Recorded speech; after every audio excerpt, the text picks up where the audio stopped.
I still remember the first time I met Baltasar in Engonga. It was a humid evening in Malabo, the sky painted in streaks of orange and indigo, the city alive with noise and movement, but somehow I felt quiet inside. I was just 26, fresh out of university, having returned home from studies in Spain, full of hope, ideals, and a sense of purpose. I wanted to make a difference. I wanted to help rebuild my country with truth and integrity.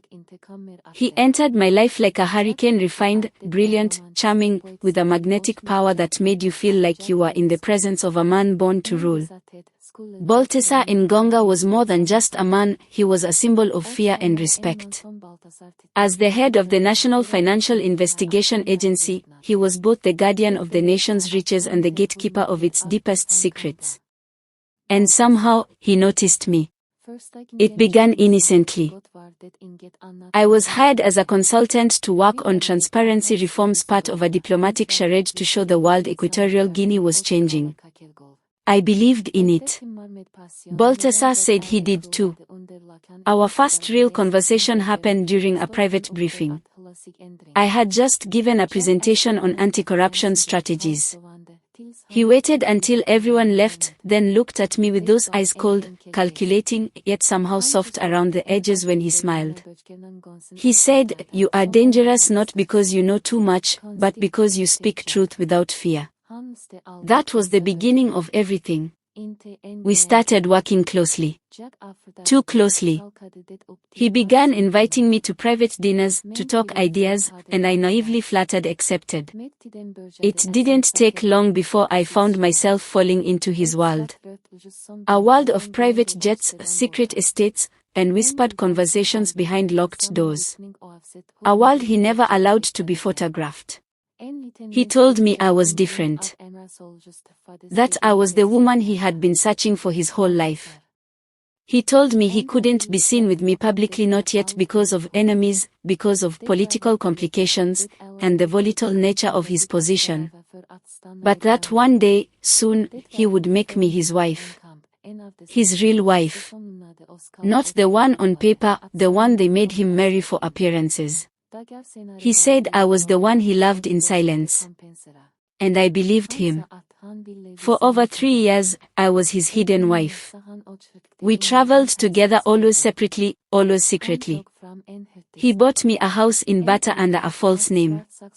He gave me gifts that made my head spin: diamonds, silk dresses from Europe, gold necklaces that once belonged to some forgotten queen. But he also gave me something more dangerous, a dream. A dream of being loved by a powerful man who promised me that together, we would transform the country. That he would retire from politics and move with me to Europe. That we would have children and raise them far from the corruption he so often said he despised. But that dream began to unravel slowly, like threads being pulled from the seams of a gown I no longer fit into. First came the long silences. Then the missed visits. The excuses. Security problems, he said. I'm being watched, he said. Then the night I saw him on television, arm in arm with a young European woman at a summit in Geneva, smiling, holding her like he used to hold me. I called. He didn't answer. I texted. Silence. It took weeks before he finally met me. It wasn't at our usual safe house, but at a parking lot at night. He didn't look me in the eyes. He told me coldly that I was becoming a liability. That the dream had changed. That I needed to be smart and accept what we had was over. I remember screaming. I remember grabbing his arm, begging him to tell me it was a lie. I remember the way he shook me off like I was nothing. Like I had never mattered. I went home that night and collapsed onto the marble floor, still wearing the dress he had once picked out for me. I cried for hours. Days. I stopped eating. I didn't open the curtains for weeks. And when I finally did, the sun felt like fire on my skin, exposing every inch of my naivete, my blind hope, and the heartbreak I carried like a wound no one could see. He never contacted me again. But the story doesn't end there. It took time, but I began to reclaim myself. I started speaking out anonymously, working with international watchdogs to expose the financial crimes I had unknowingly witnessed while by his side. I rebuilt my life piece by piece, not from vengeance, but from survival. I see now that I was never his wife. I was never even his lover in the way that mattered. I was a shadow, an accessory, a whispered secret to be kept in the dark. He used my heart as a hiding place somewhere to stash away guilt, longing, and the illusion of virtue. And when he no longer needed that hiding place, he sealed it shut and walked away. But here I stand. Not in his shadow anymore. Not a victim, but a woman who learned that power built on lies always crumbles. And while he may still walk the marble halls of power, watched by guards and feared by many, I walk freely, scarred, yes, but strong in truth. And that is something no title, no agency, no empire can ever take from me. Back in the days when love still tasted like honey and the nights felt endless in his arms, the most unforgettable thing Baltasar did for me was on my 28th birthday. I had told him, almost jokingly, that I wished just once I could dance barefoot under the stars without bodyguards, protocols, or heavy eyes watching. 3 days before my birthday, he told me to pack light, no explanation. He flew me to an unmarked private island off the coast, somewhere near Sao Tome. There were no phones, no staff, just a modest villa and a clearing on a hilltop surrounded by hibiscus and flame trees. That night, he cooked for me himself grilled fish and plantains, with red wine he'd brought from our favorite little place in Madrid. Then he pulled out a portable speaker, played my favorite Cesaria Evora song, and held out his hand. We danced barefoot under a blanket of stars, sea wind in my hair, his breath warm against my neck. He said nothing the whole time, just held me like I was something sacred. It was the only moment I ever saw him without armor, no title, no manipulation, just a man loving a woman with everything he had. I'll never forget that night. It was the moment that made me believe him. And maybe that's why the betrayal cut so deep, because once, for just a few hours, the dream felt completely, achingly real. The first kiss, a moment that changed everything to me. It was late August, the kind of night when the heat clings to your skin like silk and the moon looks too full, too bright to be real. We had been working late at the agency's annex office in Malabo, a restored colonial villa tucked away behind iron gates and guarded gardens. The city outside was loud and alive, but in that office, everything felt muted, like we were living inside a snow globe, suspended in time. I had just finished presenting a dossier. We were sitting across from each other, papers scattered across the table, empty espresso cups beside them. His eyes never left mine, not even when I wasn't speaking. Baltasar had this way of watching me, as if I were a puzzle he had already solved but still enjoyed piecing together just for the thrill of it. It was the way he leaned forward that night. Subtle, measured, calculated, like everything he did. He said, "You speak like you've seen the country's soul." I laughed awkwardly, brushing my hair behind my ear, trying to deflect with sarcasm. Maybe I'm just foolish enough to believe she still has one. There was a pause. Silence thickened between us, a breathless space heavy with something unsaid. I turned my head slightly, and there it was, his hand, gently brushing mine. The touch was electric. Not explosive, not cinematic. Just warm, steady, terrifying in its intimacy. I should have pulled away. I knew who he was. I knew what he represented. But I didn't move. He stood slowly, walked around the table, and stopped behind my chair. I could hear his breath calm, deliberate. Then, without warning, he knelt beside me, resting his hand on my knee. My heart was in my throat. I turned to face him, then he reached up to touch my cheek. His fingers were cool against the heat of my skin. He whispered, "Do I frighten you?" I didn't answer. I couldn't. My voice had forgotten how to work. But my body did not betray me, it stayed still, grounded by the weight of anticipation. Then he kissed me. Soft at first. Like he was testing whether the world would break if he did. His lips brushed mine with a tenderness I did not expect from a man like him, a man who dealt with secrets, power, and fear like currency. But the moment I responded, everything changed. He deepened the kiss, then suddenly I wasn't sitting in a government office anymore. I wasn't a political consultant.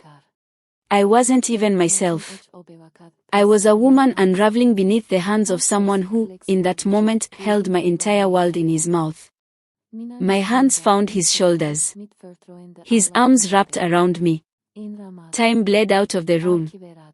It was the kind of kiss that left you tasting the future. When he pulled away, just enough to breathe, his forehead rested against mine. Neither of us spoke. The silence wasn't awkward, it was sacred.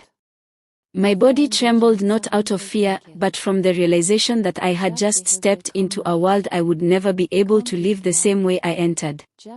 After that night, I could no longer lie to myself. I was his, even if no one knew. Even if I never should have been. That kiss, it ruined me in the most beautiful way. Because it wasn't just a kiss, it was a promise disguised as a moment. A promise that one day, I would look back and wonder if I had dreamed it all. And sometimes, even now, I close my eyes and relive it. Just to remind myself that once, before the lies, before the betrayal, before I became a shadow, I was a woman kissed by a man who knew exactly how to make me forget the world. There were parts of our love that lived in silence, not because they were shameful, but because they felt too sacred, too delicate to be spoken aloud. And among those memories, what I remember most vividly, what still lives in the softest corners of my skin, was the way Baltasar touched me in those secret hours when we were alone and the world didn't exist. It was never rushed. Never crude. Everything he did had a kind of ceremony to it, as if he were honoring something fragile. He wasn't the man the public saw when we were together in private. The iron mask he wore as the head of the financial investigation agency disappeared the moment he stepped through the door and unbuttoned his cuffs. One evening stands out among the rest. It was during the rainy season. I had arrived early to the safe house in Bata, and he came in, soaked from the downpour, his coat heavy with water, his tie loosened. I was in his favorite silk robe, the one he brought me from Milan, deep burgundy, thin as breath. He didn't say a word at first. He just looked at me, took a step forward, and brushed the wet hair from his forehead. He reached for me slowly, as if checking to see if I was real. And when his hands found my waist, his lips followed. He kissed my shoulder, soft, slow kisses that made my heart beat faster. He always started there, at the edges, like a man severing a forbidden fruit. His hands traveled gently over the silk, never rushing to open it. He once told me, "If I hurry, I miss the poetry of you." And then he'd kneel. Baltasar would always kneel when he kissed my thighs. It wasn't about power or dominance with him, it was reverence. He would press his lips to my skin so softly, I often held my breath just to feel it more clearly. Sometimes he'd whisper things I still hear when I close my eyes. Things like, "You are my peace," or, "I could lose my empire between your knees and still be rich." His mouth would trace a line up the inside of my thigh, sending shivers through me that I tried and failed to hide. And he'd smile when he noticed. That quiet, knowing smile that said, "I know exactly what I'm doing to you." It wasn't just passion. It was control mixed with tenderness, worship mixed with fire. Then, slowly, reverently, his fingers would find the clasp of my bra, never ripping it, never fumbling. He had the precision of a man who remembered every curve like scripture. And when it slid away from my shoulders, he would take a moment, just a moment, to look at me. Fully. Like I was the answer to a question he hadn't known he'd been asking his whole life. His kisses there were different, more intense, but still slow, like he was memorizing me. He'd take his time, with hands that moved like music, lips that knew the language of skin. I used to feel like I was dissolving beneath him, like my body didn't know where I ended and he began. Those moments were never just physical. They were emotional architecture. Brick by brick, kiss by kiss, he built a world where I felt safe, seen, desired beyond reason. And for those hours, I believed the illusion. I believed I was the only one. I believed I was loved. And perhaps I was. In the only way a man like him could love, silently, secretly, and always on borrowed time. Baltasar had a way with words that could disarm armies and dissolve walls. Baltasar didn't just speak, he wove phrases like silk, wrapping them around you until you were warm with belief, drunk on the illusion that his tongue only knew your name, your body, your soul. And among all the beautiful lies he whispered into the curve of my neck, the one I cannot forget, the one that still echoes when I'm alone, was when he called me the most delicious girl in his life. He said it first in Madrid on a weekend trip he arranged in secret, far from the eyes and ears of Malabo. We were staying in a private penthouse suite that overlooked the city like a secret throne. He had just returned from a late meeting, and I was curled up on the velvet couch, wearing one of his shirts and nothing else. He walked in, his eyes scanning me with a hunger that never quite frightened me but always made my skin hum like low thunder. Without saying a word, he crossed the room, dropped his briefcase, and pulled me up into his arms. His kiss that night was different, not rushed, not ceremonial, desperate, almost clumsy, like he had missed me more than he dared admit. And then he pulled back, just far enough to rest his forehead against mine, his hands framing my face like I was art. "You don't understand," he murmured. "You ruin me." I laughed softly, not knowing what to say. But he wasn't finished. "You are," he paused, dragging his fingers slowly along the side of my jaw, "the most delicious girl I've ever tasted in my life." I still remember the way he said it. Not as some vulgar line, but like a confession. Like it hurt him to admit it. He didn't mean it only in the physical sense, though I knew that too was true. He used to say my skin had a flavor no other woman had, that I was honey and thunder, innocence and fire wrapped into one forbidden body. He would kiss my wrist and say, "Even this. Even here. You taste like something stolen from heaven and dipped in sin." But it wasn't just my body he devoured. It was my presence. He feasted on the way I argued with him about politics, how I saw straight through his lies and still stayed. He'd say I made him feel alive in ways power never could. "I've had countries kneel before me," he once told me in a whisper, brushing my hair from my face. "But none of them made me hungry like you do." He'd call me his dessert after war. His craving. His undoing. Some nights, after we'd made love and the room was heavy with sweat and moonlight, he'd trace his finger along the dip of my spine and whisper stories. Stories of the women he had been with, the models, the diplomats' daughters, the ones with diamond eyes and cold ambitions.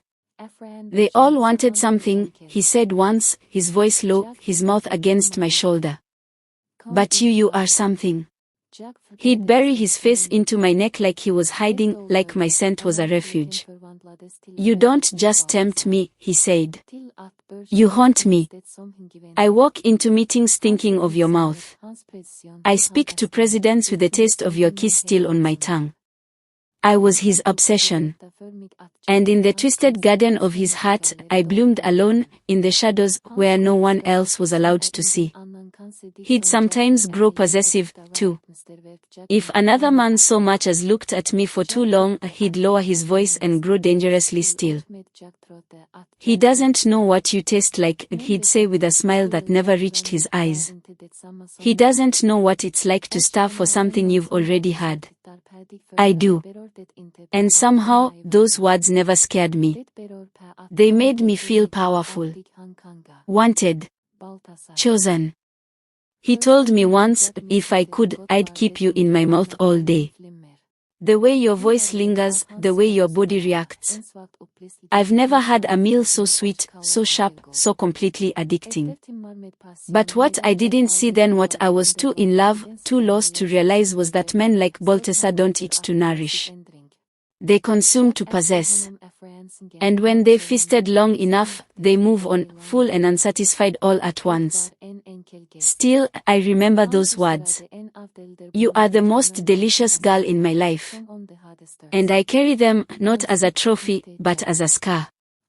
Because he never said it to any other woman not like that. That was my curse. I was his favorite taste in a life full of expensive flavors. And while he may have forgotten the sweetness by now, I still feel it on my lips every time I try to kiss someone new. The hidden eye when love turned into surveillance. At first, it felt like devotion. His attention, his precision, the way he watched me, it all felt like a man completely consumed. Baltasar used to tell me I was his art, his secret gallery hidden from the world. He'd say things like, "No one else can see you like I do," or "This is a masterpiece I won't share." I thought it was romantic, poetic even. I thought I was being adored. But obsession, I would come to learn, is not the same as love. And when a man like Baltasar watches you too closely, it's not because he's in awe. It's because he's measuring how much of you he can own. The first time I suspected something, it was nothing more than a flicker. We were in one of his safe houses in Douala, a dimly lit apartment with velvet curtains and cold tile floors. After hours of passion, while I lay curled beneath the sheets in that vulnerable hush that follows closeness, he stood up to pour himself a drink. I watched him from the bed, half asleep, until he reached for the bookshelf in the corner. It was a simple gesture. He adjusted one of the leather-bound books ever so slightly, like it had been disturbed. Odd, I thought. He never read those books. Not once. I dismissed it, chalked it up to his fastidious nature. But the seed of doubt had been planted. Over time, little things began to unearth themselves. A faint red light blinking once, then gone. A picture frame that always faced the same direction no matter how many times I moved it. A tiny lens I caught a glimpse of when sunlight hit the mirror just right. Still, I wanted to believe it was all in my head.